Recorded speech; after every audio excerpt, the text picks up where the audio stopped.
for once, I'm not talking to myself. It's time to go beyond the book and get over your shelf.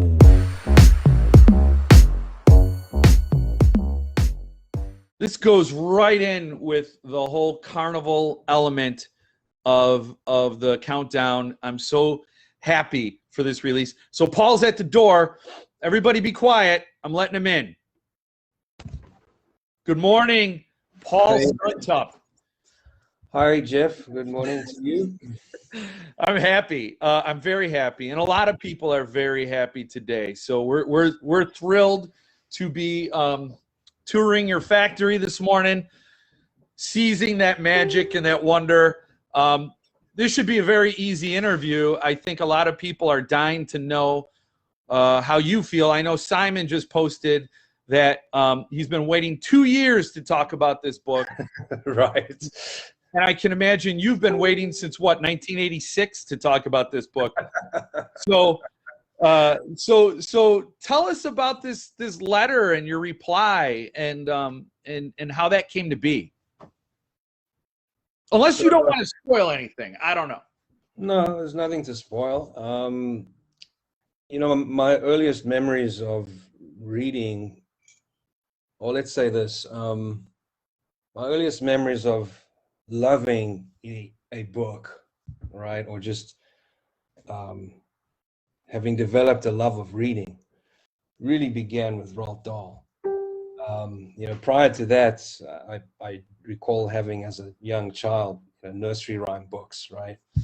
But in terms of actually reading a book and discovering something that was just so great, that was Dahl. And I just became, it would probably also sparked or ignited the collector spirit. Oh, really? Spirit, because it's also the earliest memory I have of wanting, just hunting down every copy of the book of books that I could find by this author, right?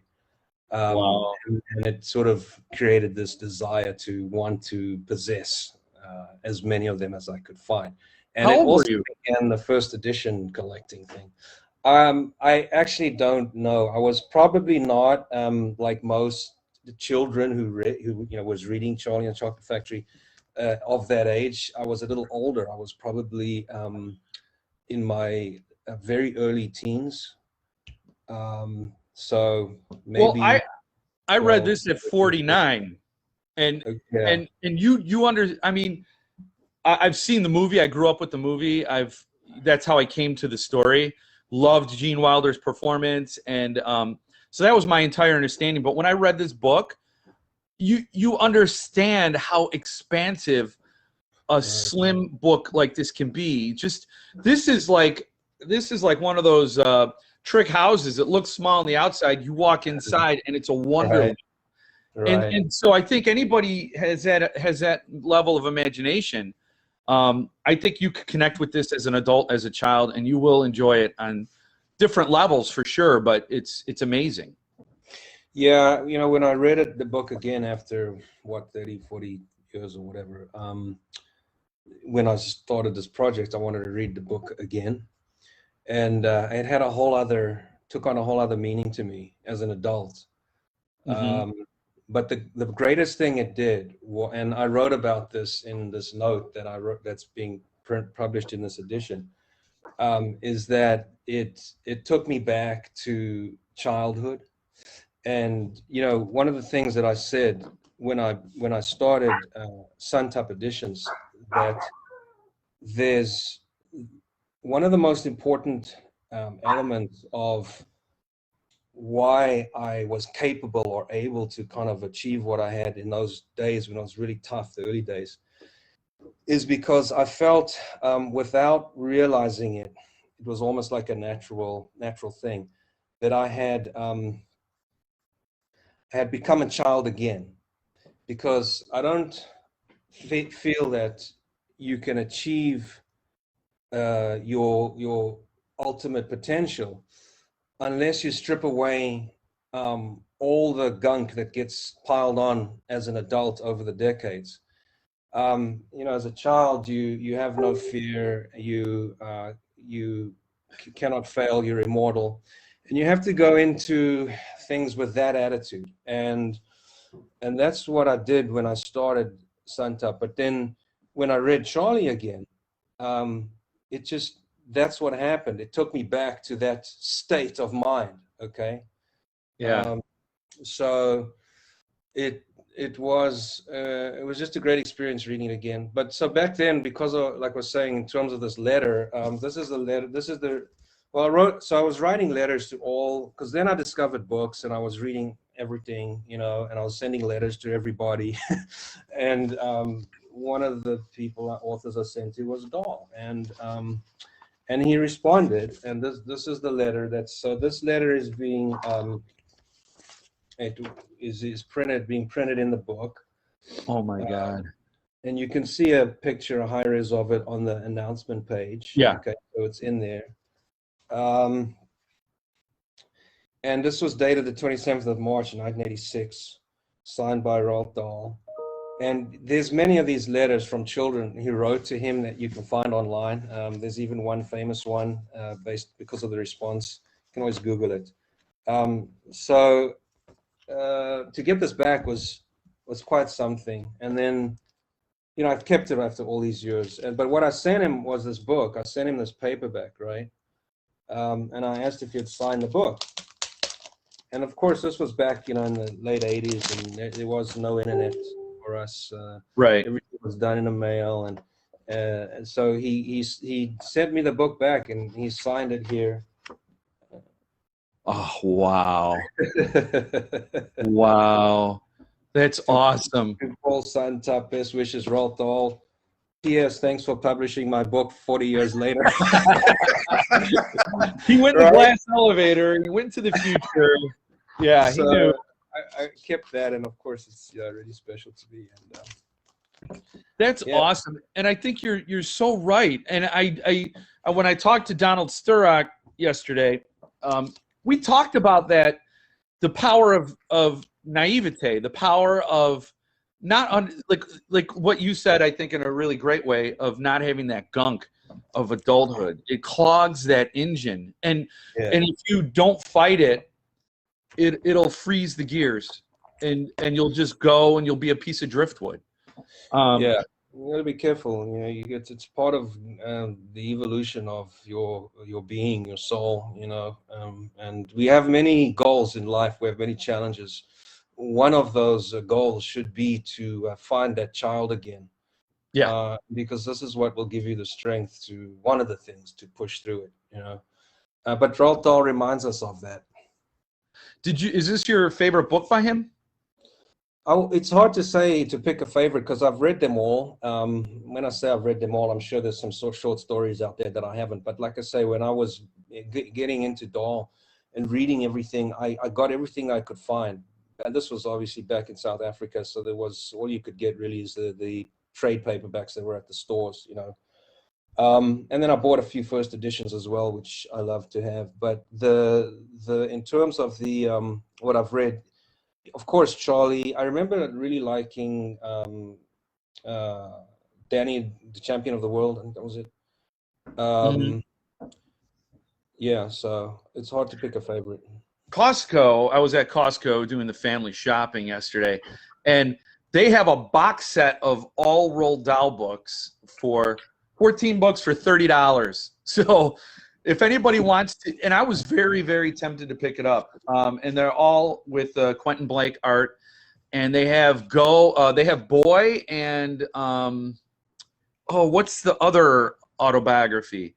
Going Solo. They even have those two in there. So it's really interesting, and definitely after reading this, I felt I felt a little mournful, like I had neglected that child I was, that I neglected to fight for him, to fight against the ravages of negativity, and keep him in good fighting shape. And so I was very tempted to pick up that box set. I think I still might, because there's a lot of magic there, for sure.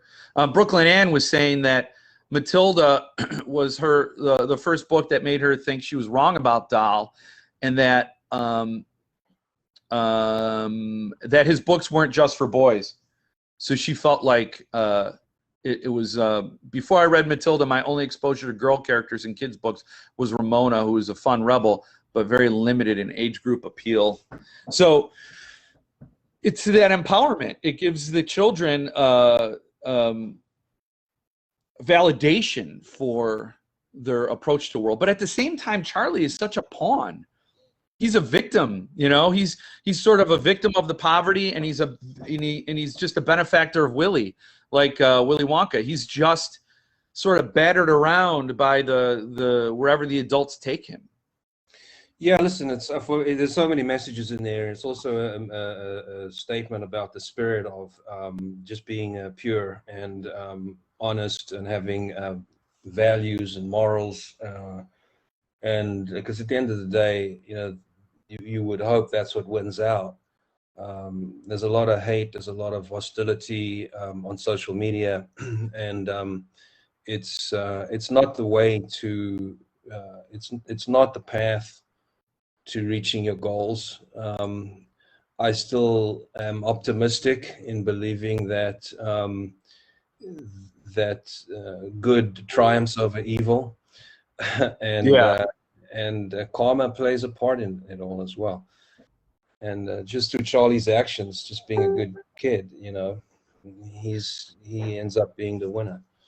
You know, and I feel like that about social media, where I feel a little bit like Willy Wonka in that if it wasn't for the book collecting community, if it wasn't for the people here, particularly in this group, I think I would have just deleted my Facebook account. I would have walked away because, you know, when it's positive, it makes people feel less than. It makes people feel like they're not living their best life. But at its worst, it drags you down. So, but seriously, in this community, and that's, you know, again, why I love these countdowns. I love the joy that we can all share around these releases.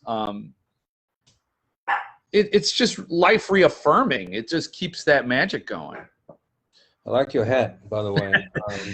It's actually, my brother-in-law had this. It's a Mad Hatter hat from when Johnny Depp played the Mad Hatter, but when he wore it on Halloween, everybody thought he was Willy Wonka. So I took it, and I'm telling everybody that I'm Charlie grown up, who was the protege of Willy Wonka, and how would he have turned out? I think, who knows? Yeah.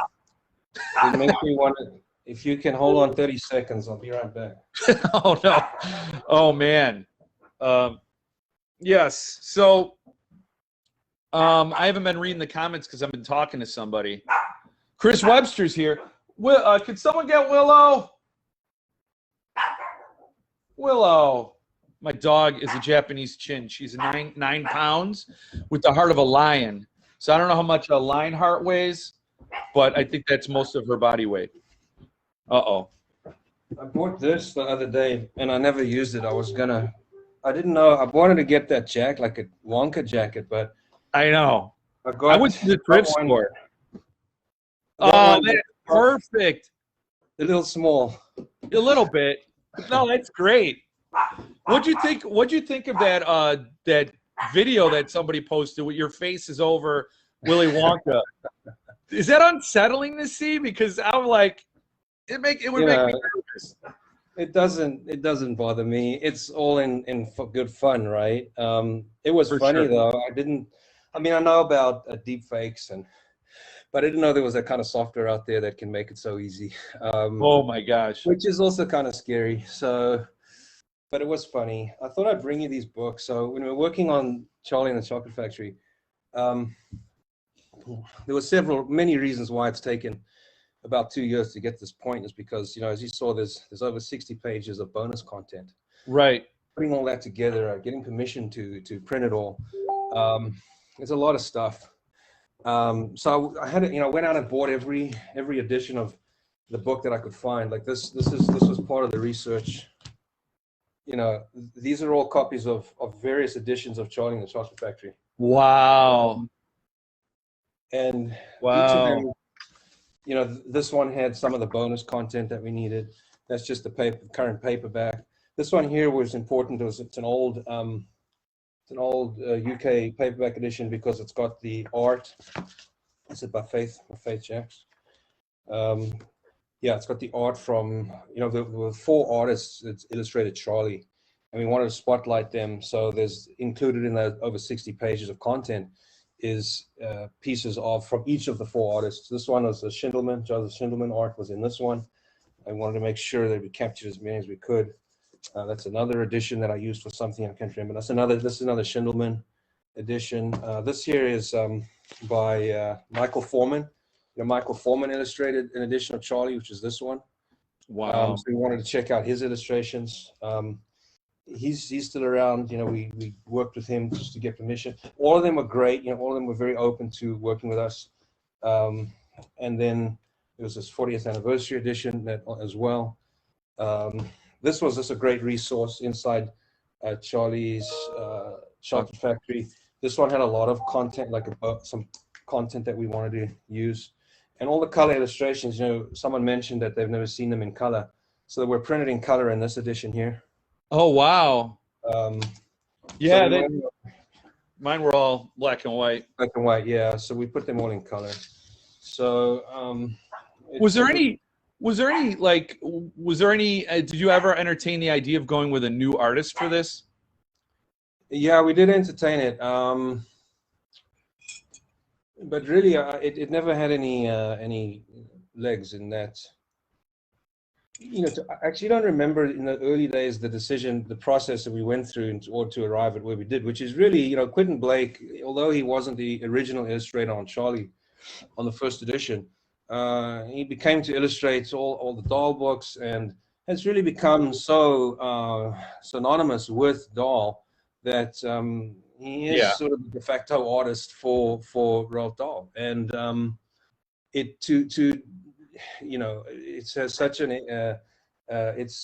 such an impact on our consciousness, the connection between Dahl and Blake, that it didn't seem right to just now try and reinvent this and have another artist interpret it. I didn't want to do that, so we just went with all the Blake illustrations that we could find to put spread across the text.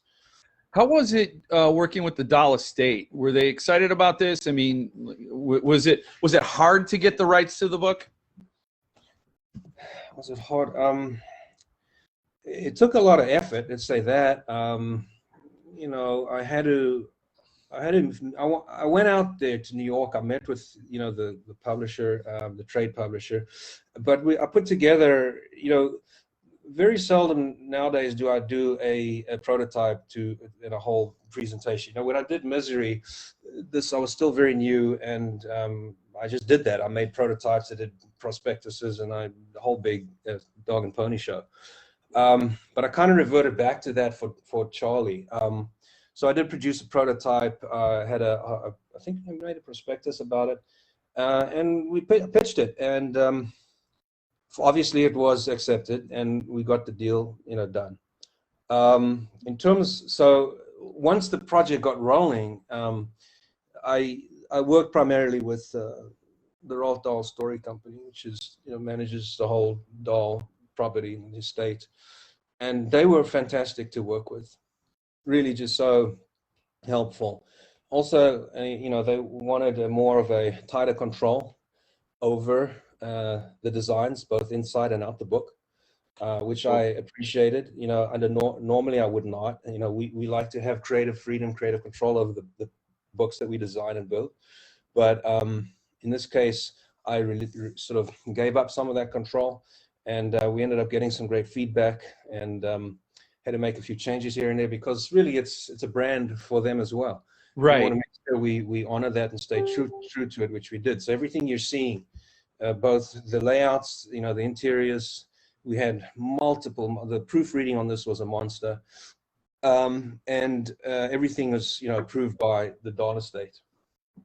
Yeah, yeah. And how was it working with Donald? He seemed just to be such a great guy. Donald is just great. I mean, that guy. I'll tell you what. I read this book years ago. I mean, before I even had an idea to start a publishing business. and I love this book. I mean, Yeah. I just love this book. It's so great. Not only because it was maybe because I was such a fan of Dahl, right? Mm-hmm.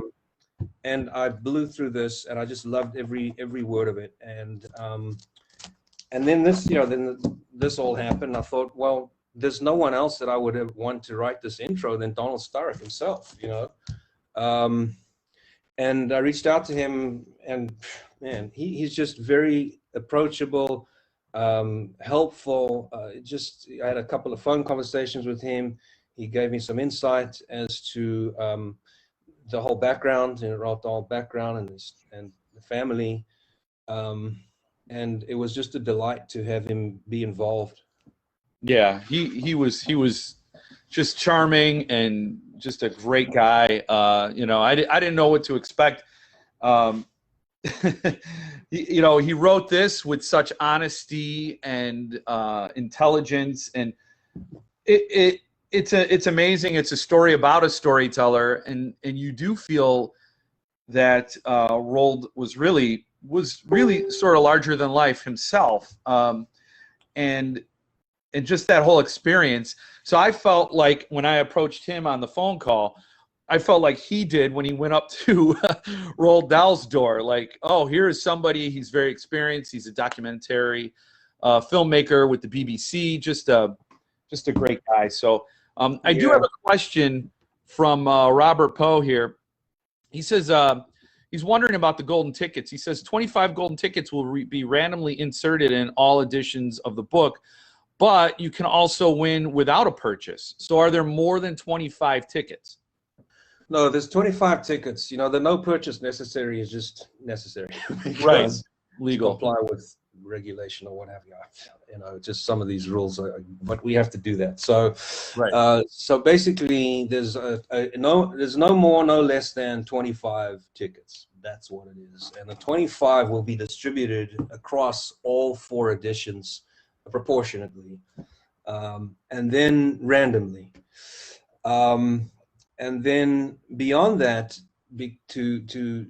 for there to be no purchase necessary, you can, if you'd like, submit that form, and 5 winners will be chosen at random from those form submissions. Okay. And those 5 winners will receive a free artist edition when it's published. Oh, okay, interesting. Okay, so you've already had that factored in. Okay.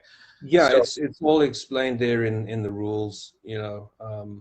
So you can either win by being lucky enough to get a golden ticket, or if you do not want to purchase anything, then you don't need to win a prize. But you don't get the golden ticket. No, the golden tickets are distributed in the books that you buy. Yeah. So there will be only 20 golden tickets. 25. Well, if the 5 people who went online don't get a golden ticket. That's in addition to that. Okay. Yeah. I see. So there will be 25, and I was just talking to Chris, like, as collectors, will they have to send that golden ticket in to redeem it? I would never do that to you. Okay, all right. I can exhale now. Because those tickets, you realize, you know what you're doing. This isn't your first rodeo. When they get that golden ticket, that is a prize all unto itself. I know that. People will just love that. I mean, yeah. It's just, it all fits so well. This is such a great release. I mean, and that golden ticket and the way it feels to reignite that sort of excitement, that hunt.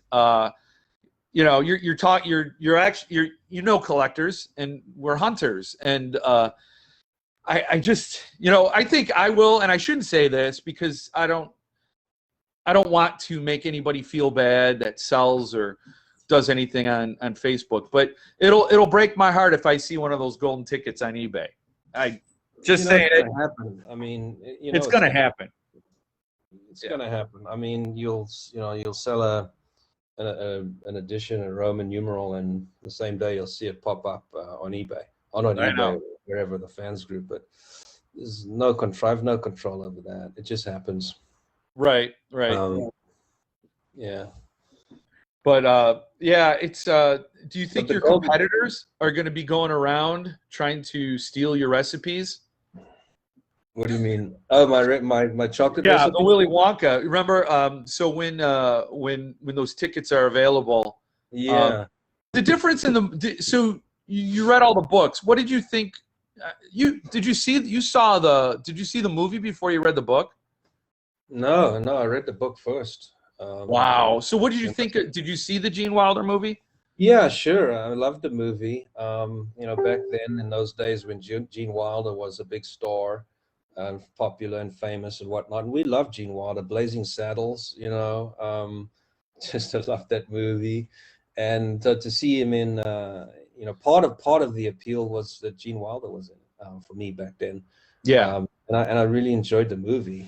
Um, you know, the golden tickets. And of course, we had to do a golden ticket for this because it just ties in so well to, Right. yeah. I Listen. thought Uh-huh. I thought you were going to do the 5 golden tickets, and I'm like, oh well, each ticket will probably be tied to a PC copy of the numbered or the lettered, But when I saw the prize breakdown, that's insanely generous. I mean, that is huge. A Well, Roman numeral is yeah. wow. Well, look, being a golden ticket, being Charlie, the end game there, the prize there was pretty big, right? Yeah, lifetime. So in the spirit of that, everything we did here is in the spirit of that novel, in the spirit of Dahl's story. And we had to have a big prize. I couldn't give away, $100 gift card for the first prize or even $1,000 gift card. So the biggest prize we could think of was to just give away a Roman numeral. Those books are very, very costly to produce. That's the price is as it is because of that. Right. Taking out, the immense investment in producing only, that limited number of books.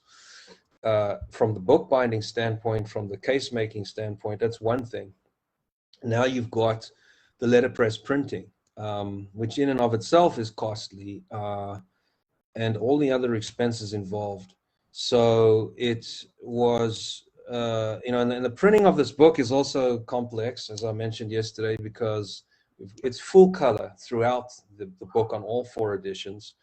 Because of the fact that you have so many of the Blake illustrations spread across the book. And obviously you can print those letterpress. So we run those through an offset printer on this beautiful paper. And then those flat sheets are delivered to our letterpress printer, who then prints the text in letterpress. So we figured that'll be a great first prize because it's worth so much, Yeah. Anything else kind of flowed from there. And the Fortnum Mason, Roald Dahl in there's a book he had published called Roald Dahl Cookbook, I believe. And in there he said, one of the most luxurious, or I forget what his exact words were, but let's see, dang it, front doorbell's ringing. Oh. All right, give me one moment. I'll be right back. Oh, that's fine. Yeah. So I've seen in the comments here and there, Kira was talking about that key for Haunting in Hill House. So was that the mailman who brought? No, it's Sarah, my assistant. I forgot to unlock the door. No! Those warnings, So his quote is, "The most luxurious chocolate makers in the world are Fortnum Mason in Piccadilly." So we reached out to Fortnum and Mason. They're still around since 1700 and something. Wow. Very premier, kind of exclusive. Those probably aren't the best words to use, but kind of a high-end chocolatier. Mm-hmm. And so one of the fun parts is we're going to be sending every golden ticket recipient or winner will be shipped a box of Fortnum and Mason chocolate. Now we have to time it because the book may hit in summer next year. So I don't know that we can ship chocolates in the summer, but we'll figure something out, Yeah. I was joking with Chris. Chris was wondering if the lettered edition cover was actually chocolate, and I said, well, maybe the enclosure has a refrigeration unit in it that keeps the chocolate fresh and cool. But yeah, that would be a challenge. Yeah. Yeah, listen, we've seen all the ideas, all the comments, scratch and sniff, Yeah. and all kinds of things. But, you know, again, it's the practicalities of it. We also want to keep it classy and book-like, and Yeah. you know, with all the things that could go wrong with different materials, we just try to be cautious. So the chocolate bar on the lettered edition is handmade, also actually handmade by Peter Garrity, and it's a leather covered object that Wow. looks like a chocolate bar. But there's no real chocolate in any of these. No, I can imagine. That would be a disaster, right? Yeah, yeah. No, this is a fantastic release. We're all so happy. I love this. And you're gonna do an announcement for the next quarter on Monday that comes out. Yeah. I don't know how you follow this up, but that's a bar you keep setting for yourself.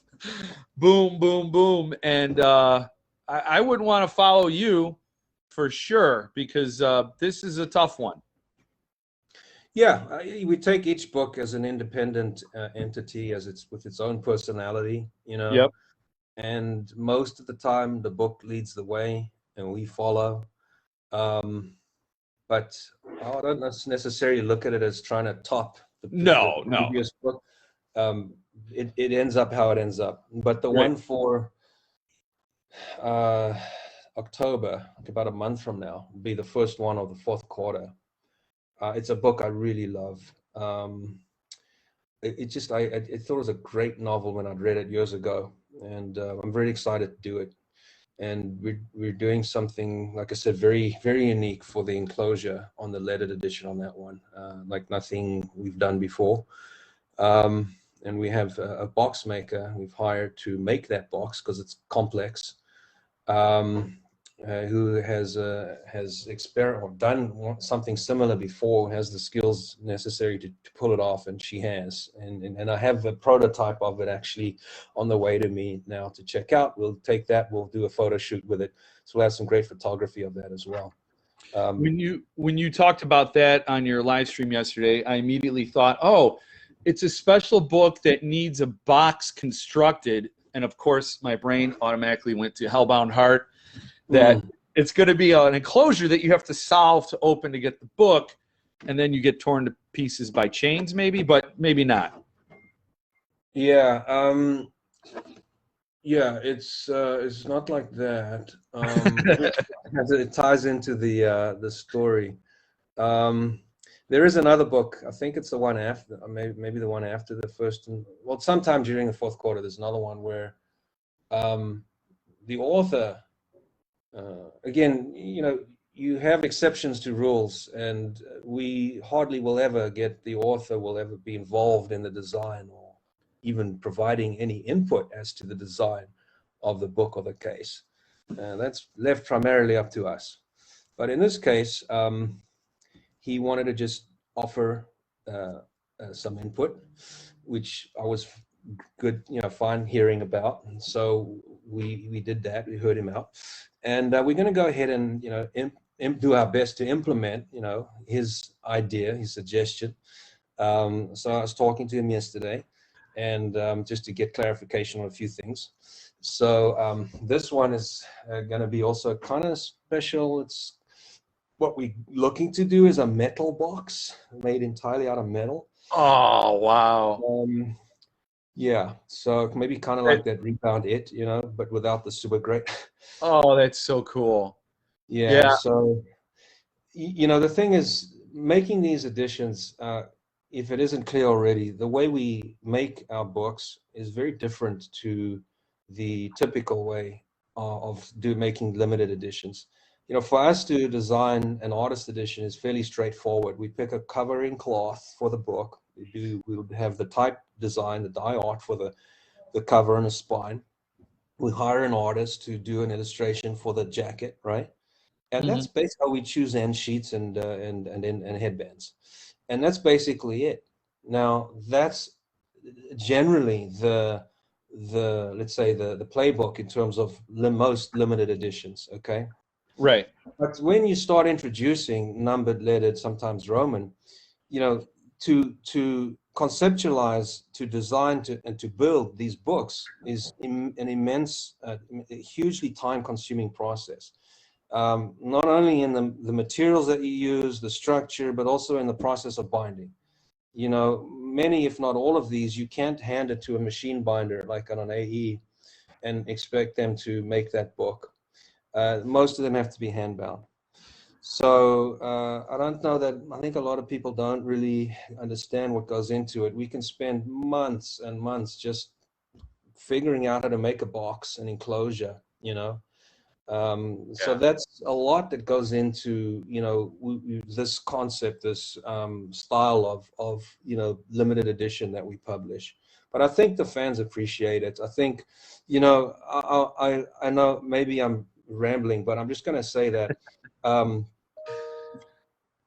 you know, yes, we make books and we publish editions, okay? But I'll tell you that what's most important to me is the experience, and the fact that, you know, when we generate this excitement, you know, we drop a teaser video, or we do teasers, you know, for quarterly announcements, we do hints, right? This is really all to achieve this goal of creating excitement in the lives of the community, the people who enjoy our books, who love our books. That's the underlying factor right here, okay? You know, putting books out, sure, we love to do it. Turning a profit, which has to happen because it's a business, okay, it's there, right? But like I said before, this is not what motivates me. This is not what drives me, makes me get out of bed every day in the morning. What does is this stuff. You understand what I'm saying? Yep. When we do this, Totally. this excitement I'm seeing in the fans, that somehow we made someone's day. You feel me? This is what this is what motivates me. Okay. And that's why we do it the way that we do it. Yeah. Like I said, excitement and joy and fun into someone's life. Early on, I said it is the tagline I came up with your for your business, free of charge, by the way, was for anyone who's ever loved a book, because that to me is returned, right? That love we all put in a book is returned by the productions you make of that work. So they honor it. They make it something that's worthy of how we feel about it, you know, without putting it in a movie or without doing other things with it. It really does respect that written word. So, yes, Robert Poe, I did ask your question earlier about how many golden tickets there were. So, yeah. So I already asked that. So, so I know it's a busy day for you, Paul. I don't know what your assistant's there. I know you're gearing up. You're probably doing some, you know, Oompa Loompa drills. I don't know if you've got to get your factory workers in line there. If they're waiting for you to go back there to print, to make more paper, and et cetera. So I don't know. I want to be respectful of your time, but of course, this is your microphone, your moment. If there's anything else you want to say, I know the countdown's going to go on, and then I'm going to post the interview with Donald right after that. No, we're good. Just, you know, if you haven't read this this novel or this biography by Donald, you should check it out. It's an amazing book, and I'm really looking forward to seeing this interview that you did with him. Yeah, that's all I got. Okay, well, I'm happy to share it with everybody, and I hope people watch it, and I do hope people read this book. It's interesting to be around people that have had these experiences and what that translates to you when you absorb those experiences. It opens up your world. So I appreciate it, Paul. Thank you, Jeff. Get back to making the magic, and wish you all the best. And we'll look forward to that. We'll watch the sales this weekend, and we'll look forward to that announcement on Monday. Perfect. Cool, Jeff. Thanks, man. Awesome. Thank you. Later. Bye. I am going to take this hat off because I'm sweating. And then my real hair is just as obnoxious as that stage hair. I'm not going to keep you all here. I'm going to hop off and go about the mundane things in life. So, wow, what a great release. And I know Paul said he doesn't try to top releases. It's not a competition. He's not competing with himself. He's letting each book live its life to its full potential. But wow, when these releases hit like this, it is definitely something else.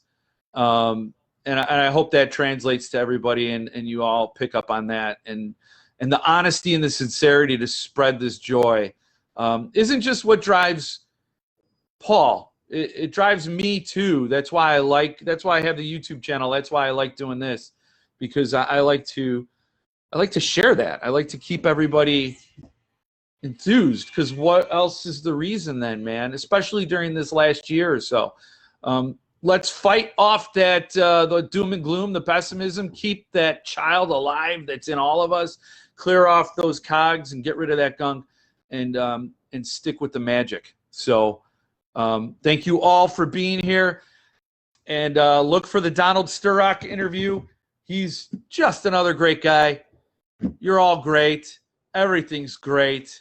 And I'm stepping away. I'll see you in the room, and stay frosty.